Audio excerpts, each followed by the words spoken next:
Hi, YouTubers. Starting to rain all of a sudden, but that's obviously because I've set this all up, because I have a few things that are on my mind regarding end of times, end of days, the New World Order, earthquakes, flooding.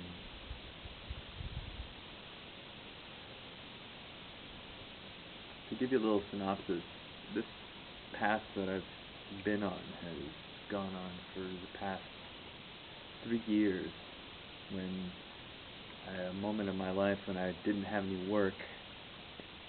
I was watching a lot of random stuff on the internet, movies mostly, and I came across this crazy National Geographic on Tutankhamun and how it may or may not be actually his tomb. So that gave me an idea on the Sumerians, that gave me an idea on the Mayans, so I started researching a little bit about both of those, and this is before I really started understanding what was going on with 2012 and the days and the end of the calendar and the 9 different levels of understanding things, which of course at that point I started to learn all that stuff. And I have to say, it's crazy. It's nuts. The reason I'm even paying, I love this kind of stuff.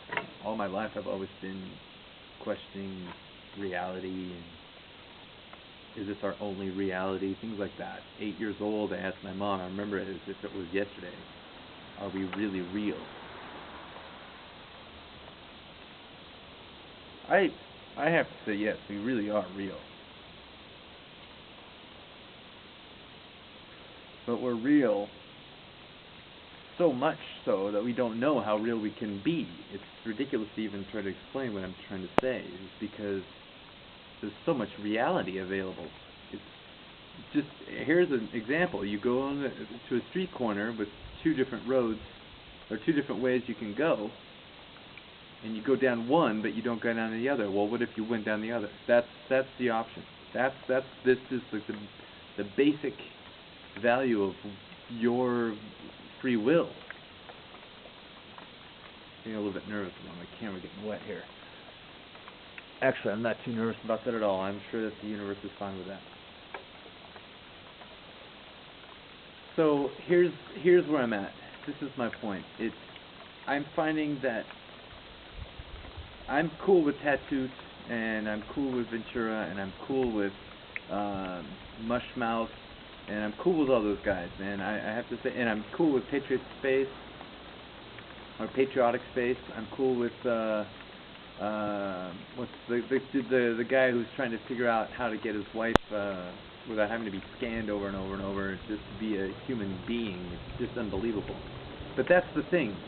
That's the thing that keeps us in this mindset, this reality that our camera could get wet. You know, it's that. You know, if we let ourselves be led, even if we think that we're being freer by doing it, it's not actually any different. I would be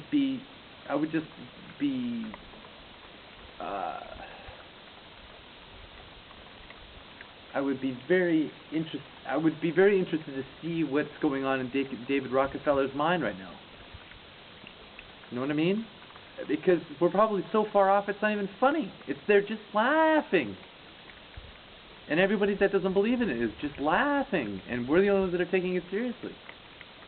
I'm not taking it seriously anymore, by the way, guys. It's going to be the way it has to be, period. So here's the only thing I could say when it comes to, you know, and okay, sorry, I'm kind of a ranter, you know, so I kind of spout. You have to follow as best you can and understand that there is a circle. There's a circle to what I say, but I don't know if I have enough time to get to the full end of the circle. You can get an idea if you just pay a little bit of attention. I apologize already.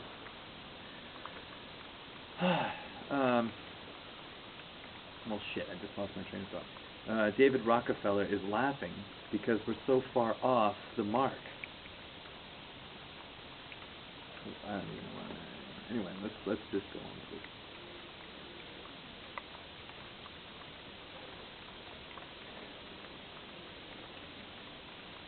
I could only imagine that the elite want us to focus on them, want us to keep thinking on those levels and this and that. That there's this flooding going on in the Missouri River and in the Mississippi and all that stuff. That Fukushima happened. That there's no coverage on it. That Obama doesn't have a birth certificate because he's not an actual human, even for that matter, because some people think he's a reptilian, and I can't discount any of those, because in an infinite universe, everything is possible, right? But at the same time, the infinite has a finite. Odd to think about it that way, but there's an end to an infinite thing, because an infinite thing had a start, just wasn't always there.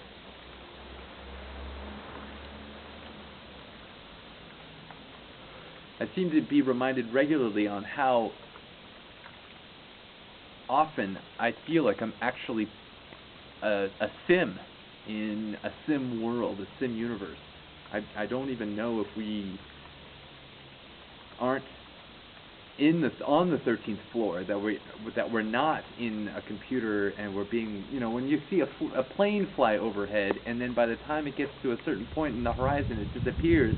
That's exactly what happens in SimCity. When you look at a plane, as soon as you put an airport up, you have these planes that go up and around and around and around, and then it disappears. But it's still over the city. Why would it disappear? I always thought that would be a stupid thing to do for the game. But maybe it's because we created, or they created, a SimCity to acknowledge that our SimCity doesn't actually exist in that SimCity. It's a much more evolved SimCity. But is it though? I mean, you're God in SimCity, right? You turn it on, you turn it off, you do this, you do that, you take out industrial zones, you put in commercial zones. You make nothing but industrial, and you make no education, so these people are stupid as hell, and they're great at their job in the industrial zone. Well, hey, look at the industrial zone in your area. That's exactly what I'm talking about, man.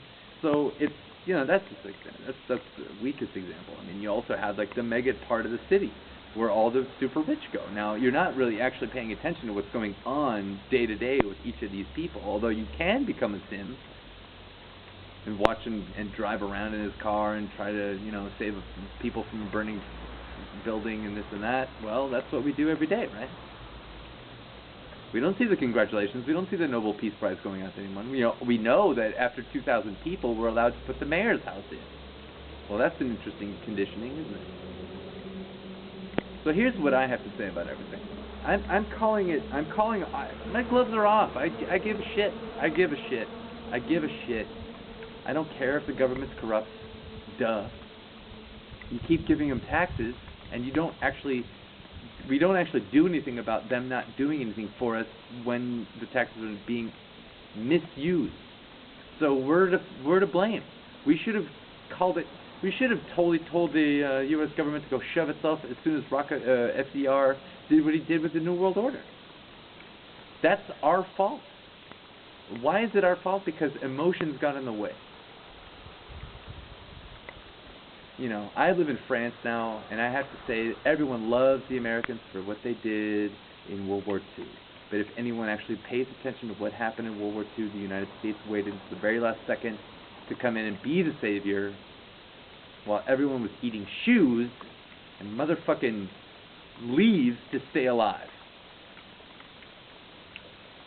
All right, they could have stopped that kind of crap a long time before they needed. Then they finally ended up getting into it. And Pearl Harbor is a ridiculous excuse. I'm sorry, but I really apologize for anybody that has any family or connection to Pearl Harbor. We had it coming to us. The same thing with the World Trade Center towers, if we could even call it an outside job, which obviously we cannot. So these are like the mundane, three-dimensional, planetary, city-to-city, country-to-country crap that we have to deal with every day. But do we really actually have to do that? No, we don't. I can tell you right now, because I don't deal with it at all. I go to work because I enjoy that my existence is helping others around me, and at the same time I'm picking up an experience in itself myself. You know, when I'm at home, sometimes I do nothing, and that's my choice, because I choose to do nothing, and at the end, I usually feel pretty crappy about it, because I should have gotten something done. And when I get something done, I feel really, really good about it, but then usually I have to go to work, and then I'm really, really, really tired. And that's my fault too, because I probably drink too much alcohol, I drink too much coffee, I'm trying to quit cigarettes, and I'm doing it old school gung-ho hobo style. Oh shit, and my paper's getting wet. Well, sometimes you have to deal with it. So here it is, folks. You know, live your lives. Enjoy this wonderful, amazing space that we have. Look at a tree and just acknowledge that it's been there so long, patiently just sitting there, not moving anywhere, but living just fine. Not asking for anything but some water and getting it when it needed it. You know, and taking a break every fall. It's starting to take a break, and at the wintertime, it's breaking. It's on vacation at wintertime, because it's not pumping out oxygen for you and me. No, it's actually eating it. So it's things like that.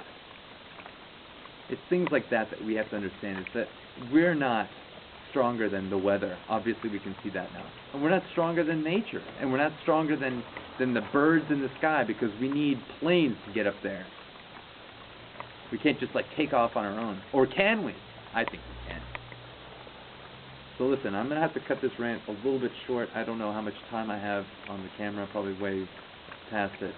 And it's raining a lot, and I'm really worried about the camera. And my papers are wet. And that's my mundania for you tonight. I bid you all a good evening, morning, afternoon. Smoke a joint if you feel like you need to. Don't smoke anything if you don't. But don't preach words that you know are, in the end, just a hypocritical reflection of yourself in a mirror that you don't look into, but really look into. Thanks. Bye.